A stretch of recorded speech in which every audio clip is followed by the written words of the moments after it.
riding the Grand Canyon Railway into the Grand Canyon National Park, our 34th National Park. Super excited. It was established in 1919 and receives 5.9 million visitors annually, second to the nation only behind the Great Smoky Mountains.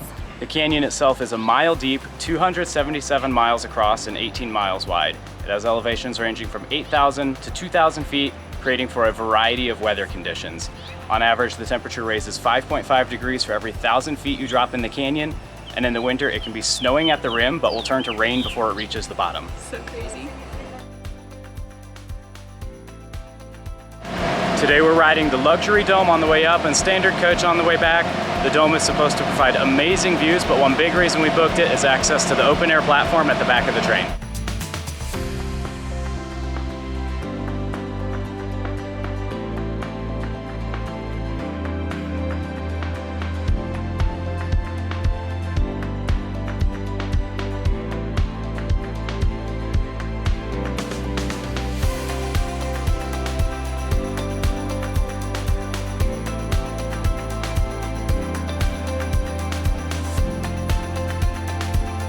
This is amazing. This is so unique and cool.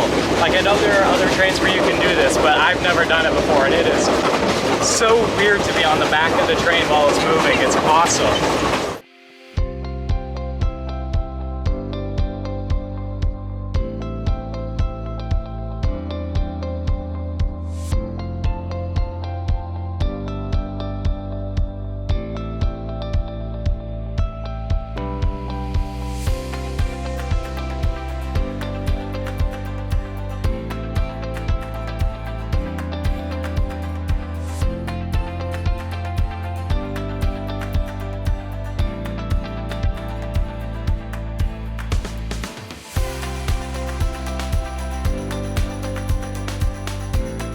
So we started out in a real pine forested area, and now we're in this real dry scrubland area.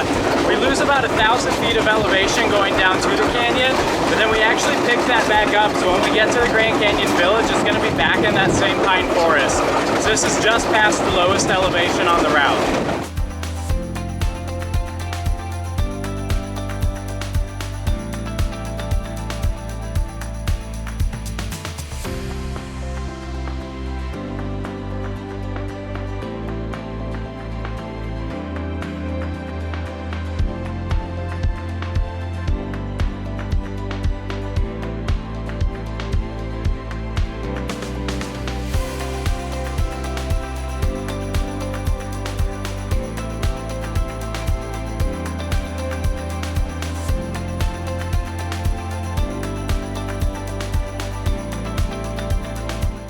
Since we're not riding a mule down into the canyon, we at least had to come over and say hi to them. We came here first after getting off the train, so while everybody else dashes up to the canyon and then hopefully disperses after that, we'll come see the mules and then go see the canyon after maybe there's a few less people there at least.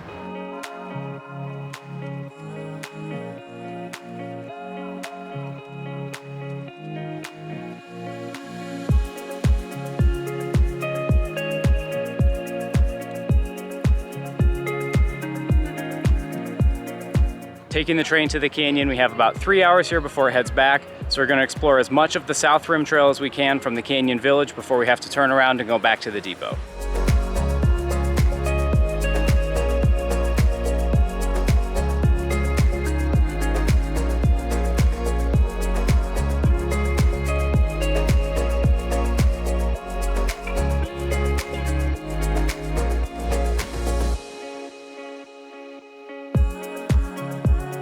Many of the trails in the park were created by prospectors but later purchased and maintained by the Santa Fe Railway. You can also ride a mule down into the canyon. Bookings go live 15 months in advance and often sell out very quickly. Despite the presence of bighorn sheep and Gila monsters, the most dangerous animal in the park is the squirrel. Dozens of people are bit every year when they try to feed them. Do not feed the squirrels.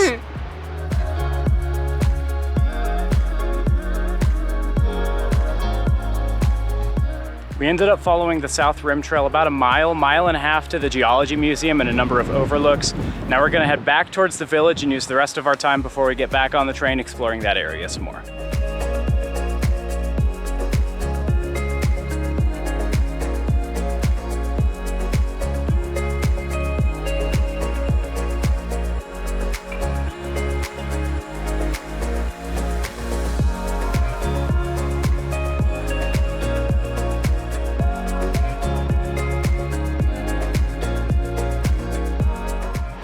The first railway to the Grand Canyon was completed by the Santa Fe Railroad in 1901.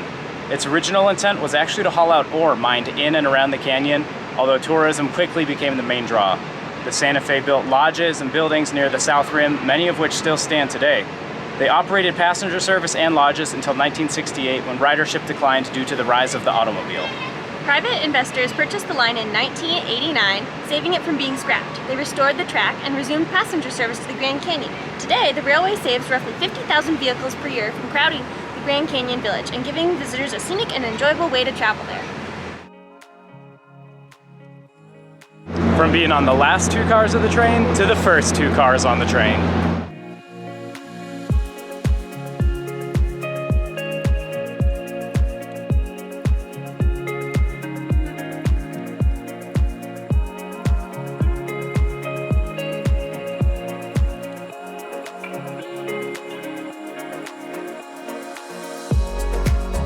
That's gonna do it for our time at the Grand Canyon and on the Grand Canyon Railway, but it was a lot of fun. Super fun. Really enjoyed taking the train up to the canyon, just a great way to get to a national park, and I especially enjoyed the observation platform on the end of the train.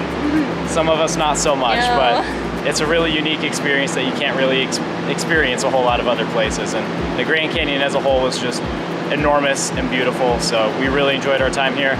But stay tuned for the next video where we're gonna check out Channel Islands National Park in California.